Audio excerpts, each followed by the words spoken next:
Dimulai pada saat BPKH dilantik di 2017, setiap jemaah haji yang sudah memiliki porsi akan mendapatkan nilai manfaat.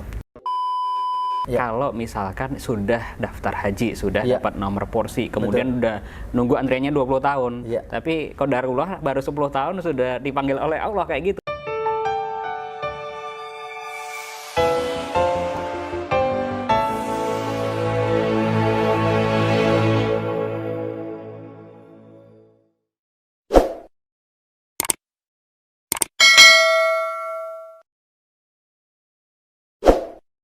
Assalamualaikum warahmatullahi wabarakatuh.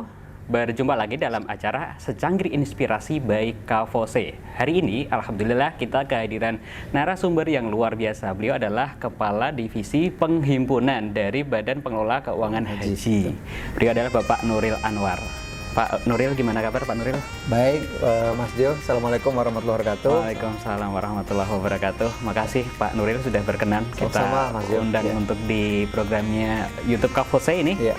Pak Nuril, kita pengen tanya nih. Kita sekarang di BPKH itu punya program Ayo Haji Muda. Itu maksudnya kayak gimana dan mengapa harus haji muda Pak Nuril? Oke, baik. Terima kasih Mas Jo. Teman-teman Kavose dan seluruh insan syariah yang dimuliakan Allah SWT. BPKH sebagai pengembang amanah dari Undang-Undang Nomor 34 terkait dengan pengelolaan keuangan haji di Indonesia memiliki banyak program-program, antara lain yaitu Ayo Haji Muda. Apa itu Ayo Haji Muda? Ayo Haji Muda adalah gerakan moral untuk memberikan edukasi, literasi dan mengajak seluruh umat, khususnya para milenial, untuk berhaji di usia muda.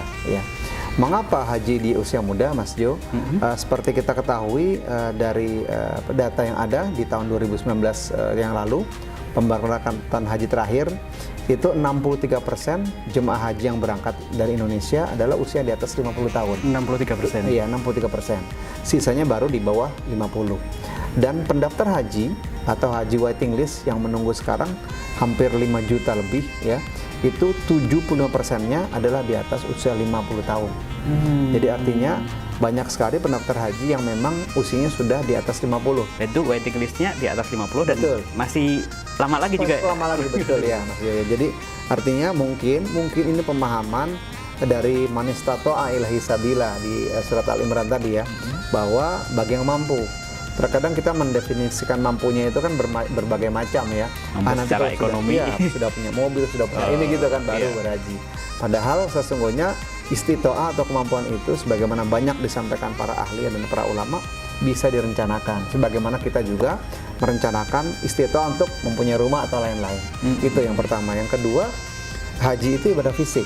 Jadi 90% ibadah yang berada di tanah suci itu dilakukan secara fisik, mulai dari tawaf, kemudian sa'i, kemudian nanti pada tanggal 89 itu wukuf di Arafah, kemudian langsung mabit di Musdalifah, kemudian melontar di Mina, kembali lagi ke Mekah untuk tawaf ifadah dan menyelesaikan ibadahnya, itu dilakukan dengan fisik.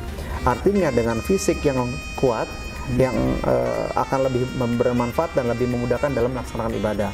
Nah, sunatullah kita biasanya fisiknya ketika usia sudah 50, 60 pasti akan berbeda fisiknya dengan umur 30 atau 40 tahun seperti itu.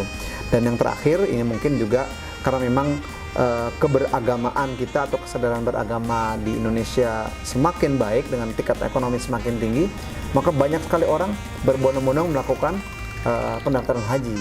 Kemudian juga demikian pula umrah Pak Mas Sojo dengan banyak sekali yang melakukan pendaftaran tadi, sedangkan usia atau antrean atau kuota yang diberikan kerajaan Saudi Arabia kepada kita hanya 220.000 per tahun.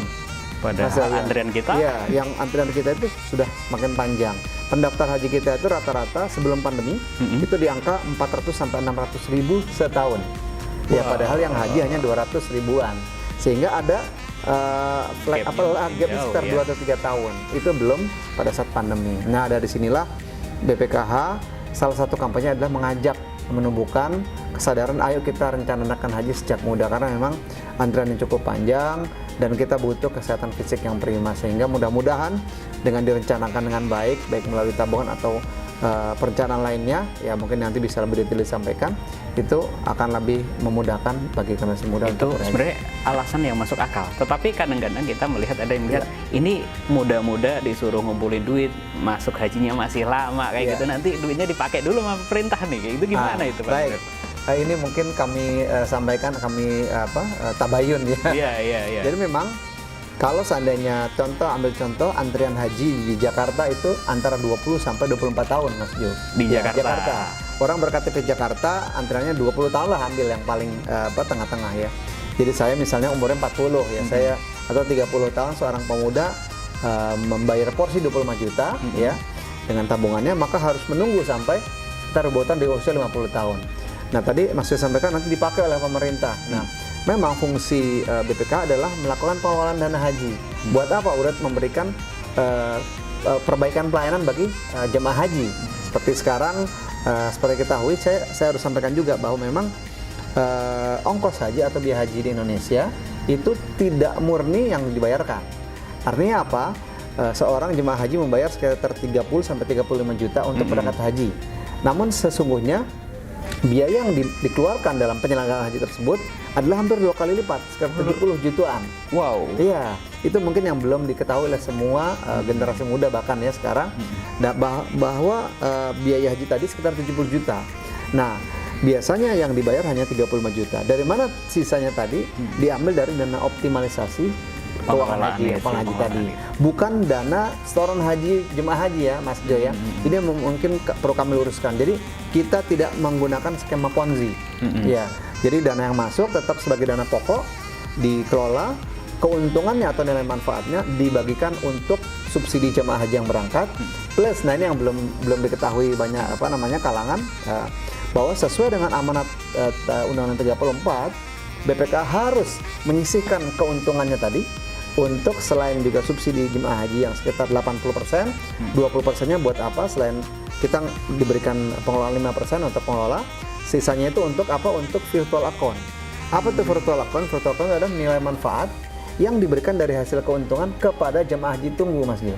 Jadi mulai tahun 2018 yang lalu kita bagikan, dimulai pada saat BPK dilantik di 2017, setiap jemaah haji yang sudah memiliki porsi akan mendapatkan nilai manfaat. Berarti terakhir gini Pak, berarti kalau misalkan sudah daftar haji, sudah dapat nomor porsi, kemudian udah nunggu antriannya 20 tahun, tapi qadarullah baru 10 tahun sudah dipanggil oleh Allah kayak gitu.